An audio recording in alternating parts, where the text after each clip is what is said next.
Here we go into our sixth week of the poetry unit. Um, and I hope you guys are all doing well. Just a reminder that office hours remain on Monday through Friday at 3 p.m. each day, and you can access it through Teams. This week we are going to look at a literary concept called extended metaphor. And we're going to look at it through primarily through the poetry of Langston Hughes, who is a very famous American poet. In order to understand the writing of Langston Hughes, you really have to understand when he was writing and why he was writing. So this is not Langston Hughes. But this is an actual picture of a boy, and actually underneath the writing is his sister, and they are packing up to head north from Florida during a period of time in the United States that we refer to as the Great Migration.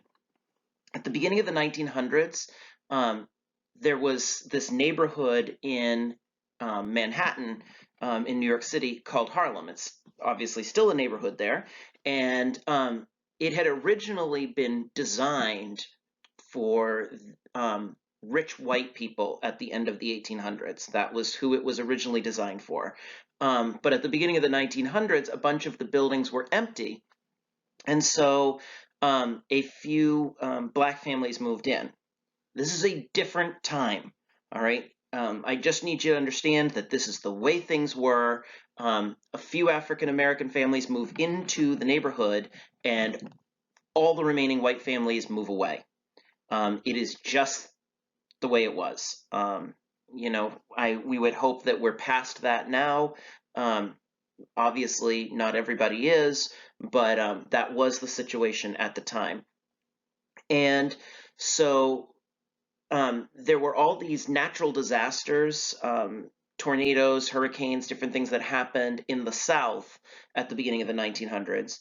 And the racism coming off of the Civil War that had happened in the middle of the 1800s, and now the fact that the North was no longer sending military down there to make sure that Southern people were following the rules and making sure that everybody was treated equally. They had all left. So things got really, really, really bad for black citizens in the South. The racism was outrageously high. It was actually dangerous in many situations. It was certainly dangerous to stand up for equality.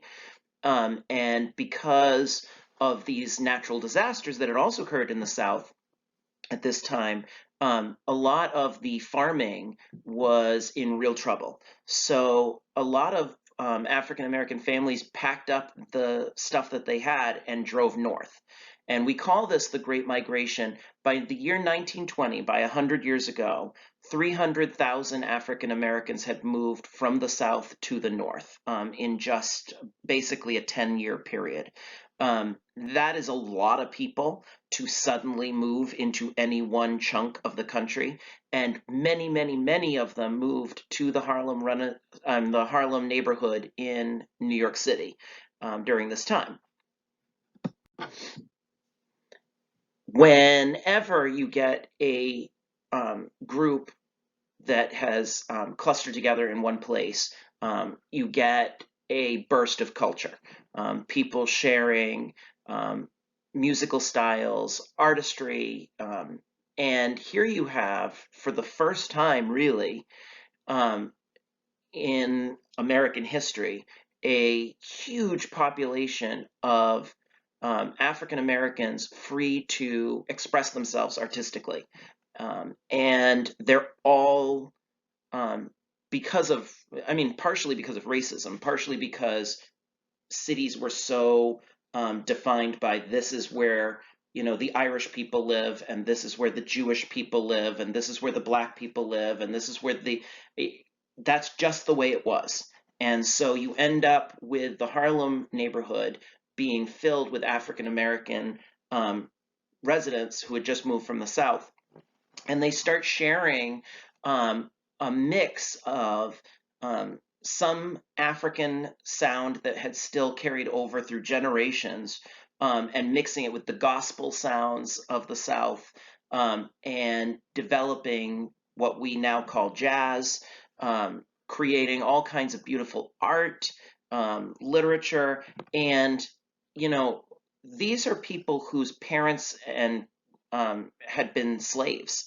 and now suddenly, not only is their art and their music and their literature being respected among the people who live in that part of the city, it started spilling out and became the popular form of art, music, and literature across the United States and across Europe.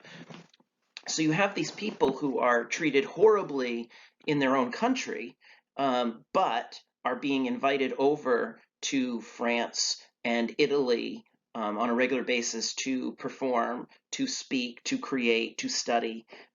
And you have white people in the United States who are buying jazz records and reading African American short stories and poems and books, and so you get and buying art from the Harlem Renaissance and putting them in their homes, and it sounds like it shouldn't be a big deal, and of course it shouldn't, but it clearly was at a time when the country was so incredibly divided over race and had not been out of the years of slavery all that long. Um, and it is this pride that comes out of this period that leads directly to the very next generation, being the generation that fights in the civil rights movement. So you can kind of see how you go from a period of slavery to a period of defining oneself and feeling a sense of pride to demanding the equality that everyone should have deserved from the beginning, or everyone deserved from the beginning. And so this period of time is what gets you from one side to the other. And it really, really, really is a powerful period in our country's history. One of the most famous writers, probably the most famous writer from this time period, is Langston Hughes. Langston Hughes is one of the greatest poets from the United States ever. He is, I mean, his writing is beautiful and deep and meaningful, and you could read his poem, one of his poems or his short stories or watch his plays or any of it, but you could read one of his poems once through and understand what's going on. But there's layers upon layers upon layers in every single one of his poems, and it's really like one of those almost like one of those Russian doll things where you open up the piece and there's a smaller doll inside, and you open that up and you can go extremely deep into the writing of Langston Hughes. He's truly, truly, truly amazing. And he had a difficult childhood.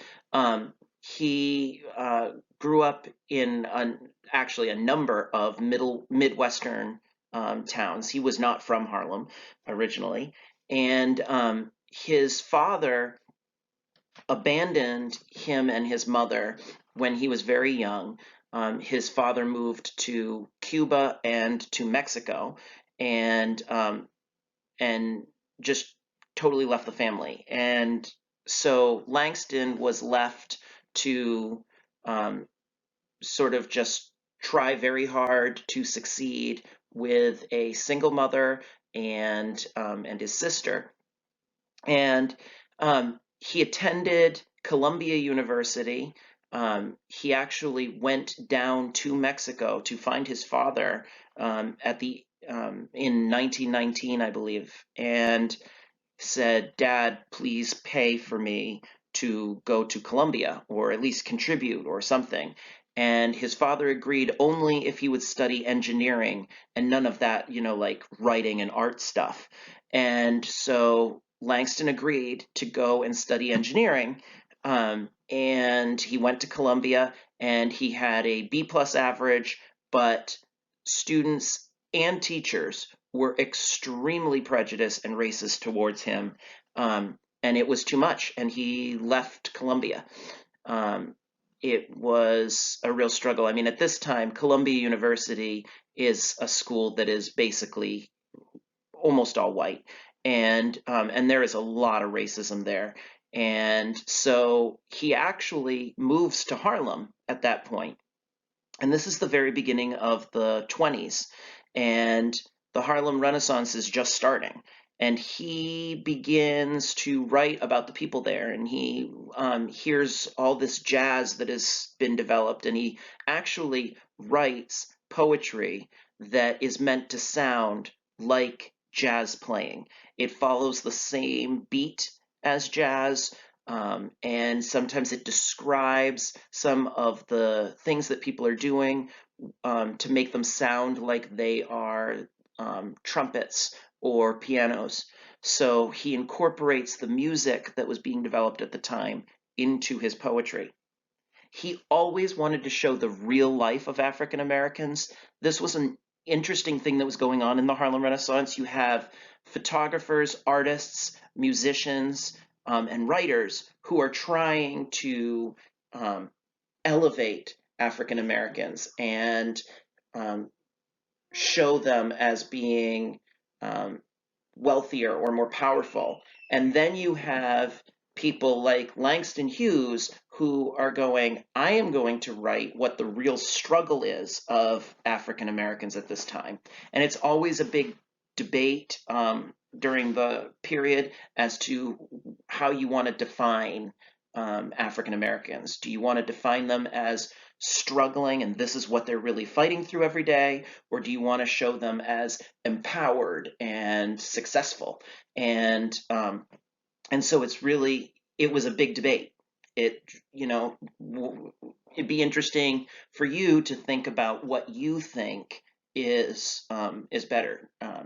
And ultimately, he is interred. That means his ashes are buried at underneath the entrance to the Schomburg Center for Research in Black Culture in Harlem. So if you ever go to Harlem, New York, the cultural museum there for Black history, you walk in to the lobby that is named after him, and there is a massive star mural on the floor, and underneath that are buried his ashes. Also this week, you will be able to read a short story by Toni Cade Bambara. She was born in Harlem towards the end of the Harlem Renaissance. The Harlem Renaissance ends during the Great Depression. So you have, I mean, you see this now, all of these people who are struggling because they are, musicians, actors, performers, and nobody is going to plays or concerts right now. Now, for us, it's because we're not allowed to. They're not allowed to have those big events. For them, 1929, the stock market crashes. Within a few years, the economy collapses. They are in the Great Depression. And when you're in the Great Depression, you have to decide, am I going to pay for food or am I going to buy a painting? Am I going to pay my bills to have my house or am I going to buy a jazz record? And obviously, people are buying, paying for their homes and their food first. And so the Harlem Renaissance kind of collapses because people aren't paying for that art and that music and that literature anymore. Bambara is born in the 30s in Harlem. She's raised by a single mother who totally encourages her to become a writer, totally supports her. And Bambara is brilliant. She graduates high school 6 months early. She is a master at writing. She's also an incredible dancer. She studies theater, dance, and writing in Paris, France, and Milan, Italy. She teaches English at Rutgers University for a time, and she publishes her first book is an anthology, which means a bunch of short stories called The Black Woman. And then her first full novel, where it's one continuous story through the entire book, is called The Salt Eaters. And, she is a true voice of Black woman power and pride. And in 1981, she actually won the Langston Hughes Society Award. So the award named after him for great contributions in African American literature. She makes all these documentary movies. She's extremely political, writes about the issues about being a Black woman in the United States. She ends up dying in 1993. So obviously she's not still creating now, but she absolutely created some of the most wonderful pieces from that perspective. Um, you're going to be looking for extended metaphors this week. An extended metaphor is as you know, a metaphor is when you compare two things without using like or as. All right, so flying fish are angels in the sea. All right, that is a metaphor. Obviously flying fish are not angels, but I compared the two, and so that is a metaphor. But an extended metaphor is one that stretches for a long time, sometimes over an entire poem or short story. It is a single well-written metaphor that makes a single comparison between two seemingly unlike things to get the reader to make deeper connections. An extended metaphor takes the single comparison and extends it to more and more connections to that same subject to make many points. So, as an example, this is an extended metaphor. You often hear people say that life is a roller coaster. That's kind of a cliche, overdone metaphor. But I could extend it and spend a whole poem talking about, all of these different things that my life is, or as this example shows, not like a roller coaster. So my life is not a roller coaster ride. I do not choose to make myself terrified, or to go in crazy circles and turn my world upside down, or hurtle through events with no time to think. My life is about more than quick thrills that end with disorientation and a sick stomach. So as you can see, there's many, many, many, many connections to a roller coaster through this whole thing. The feeling of being terrified, the going in circles, the going upside down, hurtling with no time to think, quick thrills, disorientation, sick stomach, all comparing a life to a roller coaster. So it isn't just one quick metaphor, it's a metaphor that stretches and extends through an entire piece.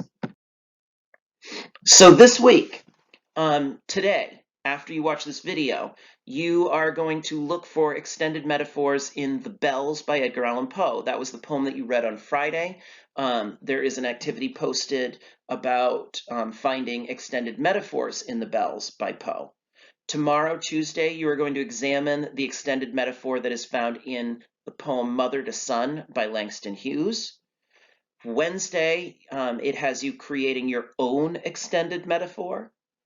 Thursday, you are going to compare the poem that you're reading on Tuesday, Mother to Son. You're comparing that to a short story that is listed, either the short story by Langston Hughes called Thank You, Ma'am, or a short story written by Toni, Cade, Bambara called War of the Wall. And you can pick either short story. There's links there. You click them, you skim it a little bit and see which one you like more, and then compare Mother to Son to the short story that you choose. Friday, there's a journal write that we're going to have you do. And then there's an optional activity called I've Got the Mood Like Langston, which is basically showing how it's looking at a poem. There's like a little video. Even if you don't do the optional assignment, I encourage you to click the video and just listen to his poem. It shows all kinds of pictures and video of what the world looked like during what Harlem looked like during the Harlem Renaissance of the 20s. But it's basically showing how he tries to make his poetry sound like jazz, and then asks you to try and take a song that you love and try to create some kind of poem that sounds like that music, that tries to show that music through the way that it's written. But that one's optional. But regardless, I really encourage you to click that link and listen to the poem and look at the pictures, just because I think it gives you a really good perspective. I'm guessing many of you have not heard of the Harlem Renaissance before or barely heard of it, but the 1920s is a really important time period. It gets us from World War I to World War II. It's the thing that results from what they thought was the biggest war that would ever exist, and basically leads to the way that people in America are feeling as they go into the Great Depression and World War II. Really, really, really important period in American history, and some great literature that we're looking at this week. I hope you guys are doing well. Don't forget to drop in to office hours if you have any questions at all. Thank you very much.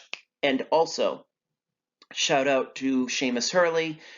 He told me this week, he was the only one who told me this week, that apparently I have been posting things to teams in a different way than other teachers have. I've been putting it under resources. I think later somebody else did tell me, but first Seamus was the one who told me. And so I will this week try to remember to click the extra thing that allows you to edit the copy right there on Teams when you do your own assignment, so that you don't have to download it and then upload it again. All right. Thank you very much, guys. And I will either talk to you in office hours or you'll see me in the recording for next week. Talk to you later. Bye-bye.